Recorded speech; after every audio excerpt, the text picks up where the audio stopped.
last week ọba bedroom pụtazi ozugbo si m na ọ dịzikwa afụ ụzọ anyị agaba eye clinic nke dị n'Oguta road Niger Optical. So I went to doctor wee sị na ọ nwere ụbala na-agwụ ya n'azụ isi n'ime anya n'azụ isi. So I mazi ya ga-eme ọ sịkwa anyị na sugar level ya gazi wee dị high 273. Emesizie eju itikatazi asị abụ na sugar level agbadatago. The doctor say you don't know what to do for the eyes anymore. So that's why you people blood child. The doctor said that blood, where blood on our way and that's the blood. The doctor said it. Okay.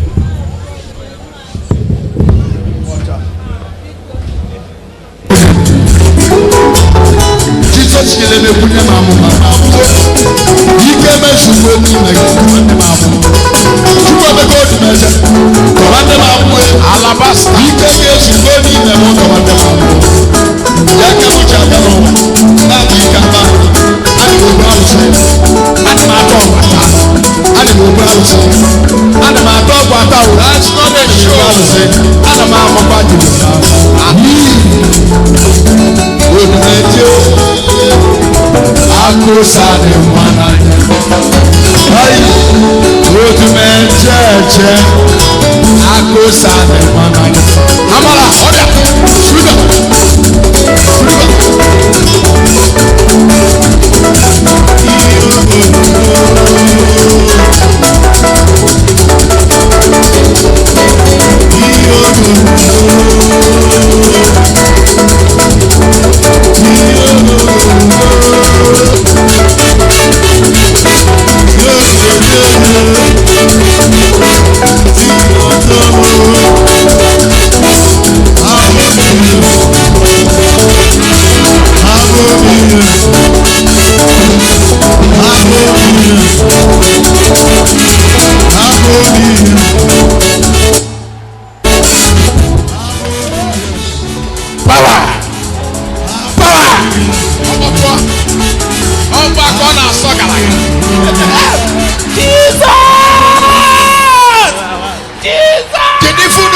Jesus. Oh, hey, off go win ya get a watch. Watch over win ya. Because I need age. Oh, yeah. Oh, dear. Oh, dear.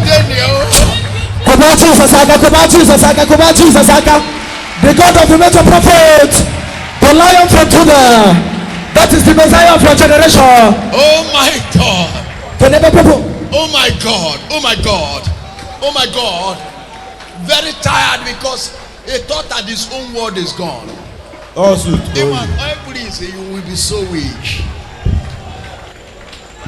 If follows okay, you see the strong. You will be weak. Oh my God. He can be immediately. Not that it takes time. Immediately. Can you forgive me, Jesus?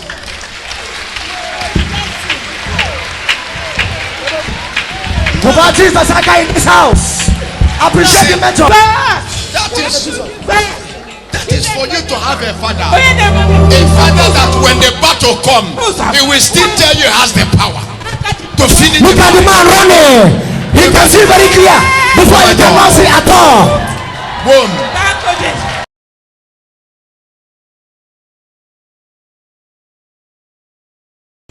Intervention.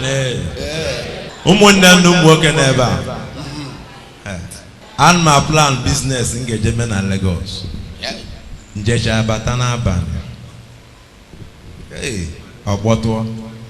Muna omalecha munye mabasha nkata nseka njesa ngobela alwe na bu every night kesi abie. Ekwensu. Weba na omalecha bedroom asasi ama aho.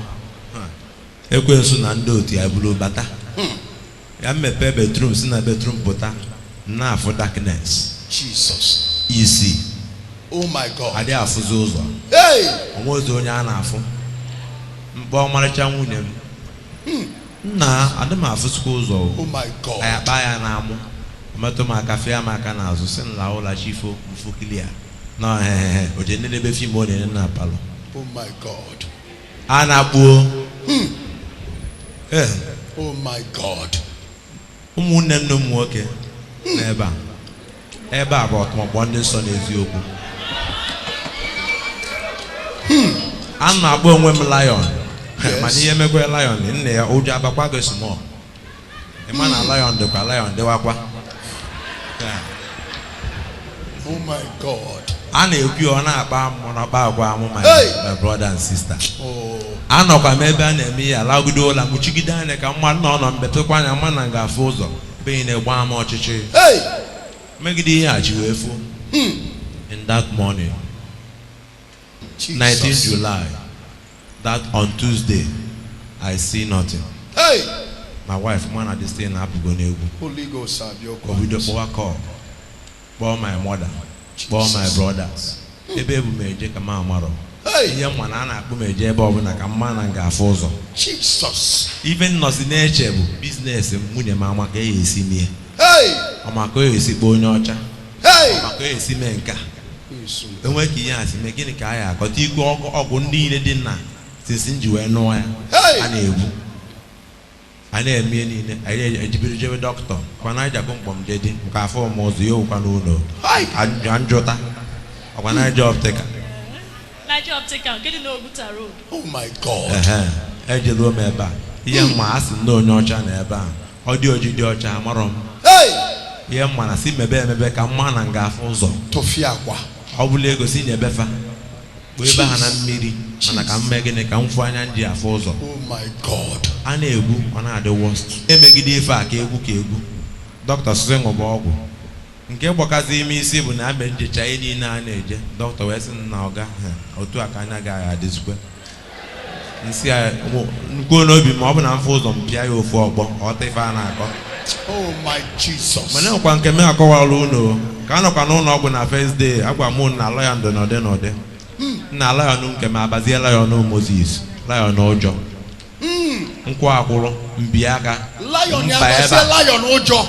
my wife bụrụzie lioness chargezie si nwoke ya na nke bụ ya na nna afọ ụzọ cha na ofu ebe n'ụlọ ọgwụ nna afọ ụzọ hapụ ife a lee ya ebe ọmarịcha nwunye pọpọ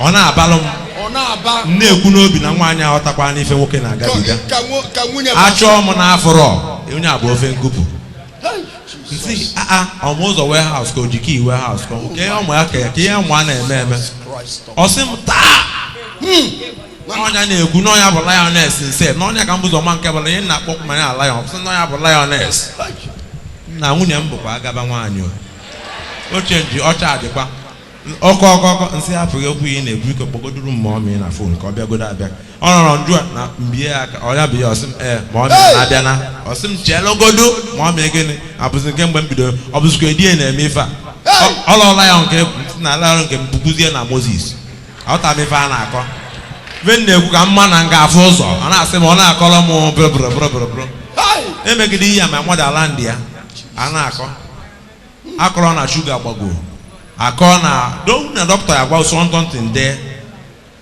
ihe a na-ede na rịpọtụ akarịa ihe m na-akọzi n'ime obi m chukwu otu a ka m ga-esi ga agachiekwa azụ mbọsị ọzọ n'ụlọ ọgwụ mgbe asị dọkịta si bịa enenesikwa na afọ zikwe shuga you are perfect na nke a na-amazụkwa ife a ga-eme ya na ọ gbajuru dọbalụ ta na-extend nkatazi obi charge overnight mekata ọ dịka ma na-afụta nwa mpempe ụzọ a na-agwa gị n'ọkwa nnọkọta ihe a wee fụta onye nọtụ ebe a wee sị ya ka nje biznes that day ka nje nata ego on Monday ma m na that Monday ga-abụ original mgba the Monday raw eruo m n'ime ahịa na nna eme na nna afụta ụzọ mmadụ bịa nye m ego njike ewe ka m si ede invoice wee debe invoice decha deta ma edetara elozukwa m invoice ya decha ka m jee chọta ya ebe niile dịkwa blackout. A friend of mine bụ my village town person wee si ya na m adịghị afụkwa ụzọ ọ sị m ife anyị egwu ka ọ gị ka m na-enye ya esi ya na ọta m ife na-akọ na m adịghị afụ ụzọ oche nọ egwu ma ga daa isi na rọd ọghọta na ihe nkwu bụ eziokwu onye ndị kọstọma kwọsị onye ọ na-apụwazi epụwazi a close bezi ọfis si my boy ka a na-akpọ ịma onye ọ na close kpọrọ m ya dị n'aka like bambe ya nla anyị na-aga n'ụzọ wee ti m na mechin wee si ya ti m na mechin ga-ebute m n'intervention na my wife na ebe a na my mother na ebe afọ that day bụ Monday ewebuteruo m ebe a ambịa m afọ m ka m ga-esiga one of the person ama m o jide m aka n'iru ebe a wee dọkpụrụ m mụ na ya na-egwu dọkpụrụ m wee bata ebe a okwu niile a na-egwu ebe a niile voice ka m ji recognize. I don't see people but efu m ga-afụ ya sị na onye a hey no plan azụ ọga ihe mee gị ma na ekwensu nọkwa mana enwere ike kazi ekwensu odogwu nọ Chineke bụ ka nna bụ nlote obi ma jụrụ ya bụ eme na ihere agaghị eme m ya mere m ji mere ụwa kọsọ efu ihe mee m na these situations no business not amasị m ya na-akọ onye kpuru isi ama ebe anya na-akọ n'ụwa mba mana Chims na-ejiri ọnwa agụ achụ aja Emeke na-achụ aja na anaghị abara agụ mba ebe mmalụ onye the liquid metal himself the ntaboski bahose o wee metụ m aka that day ka m bịa prayer line amamebe etiri m n'oche etiri m n'azụ etiri m n'isi I don't know edeliva ndị mmadụ amara mgbe o ji bata na mgbe o ji edeliva ibe m na-ekwu biko ihe nnụta na ntị jidezie akwụkwọ aka ndekwa ebe nji ijidekwa akwụkwọ ebe nwa mama agha ede na-agwa asị njide ihe nnụzikwa n'obi m ya ebute ife a na ọ dị ka onye ya dị ike mụ na ya na-anụ ọgụ got off my mind don't mind abịa ebia ihe oke ihe ma afụrọ ekwensu na-agba mgba mana ntọọ emebegide ya bụ ife onye Chukwu ji arụ ọrụ wee bịaruo ebe nna alụ wee tie m oke mmọnwụ na-akpa ike odogwu dike aka ose adị mma n'anya azụ ya na-anụ ụda mmiri ọdadeo nya ama m ka o si meditin akwa ka ọ ya n'iru ka ọ gịnị ka ọ mere na agbarọ m ka afụrọ m ụzọ ka nkwụ nke m mara anya emepezie m anya na-eme ka ebe na-eji nwaanyị na-emepe first person m fọ bụ my mother clear and onye na-achọ bụ my wife nwee ọgwụ my mother mụ na my mother na-anụ ọgụ ebe nna ọgụ ya na-adalu anị na-ajụkwa ya ka na-achị ịfụta ụzọ obe ine ka na-eme mfe si ya ka eme my wife ka eme ọzọ na ọnya anya meziri na-adagharịzi ka onye na-achọ mfụ my wife obi ma wee ka nsete maka ọnwa anyị a mere m agụ nwaanyị agaba atụ ụjọ kwụrụ n'azụ anya megapụ a na-emesi mepe onye na-ekwosi m nwoke sofa na ọmụ na anị ya na nna afụ ụzọ. Somebody shout hallelujah. After that day your eyes open. Adị clear kwa nna afụ na ife a ọkwa chekwa fanaka ọga nke dash 500 ana ngwa nwele nwanna oh my God mother na akụkọ na akeba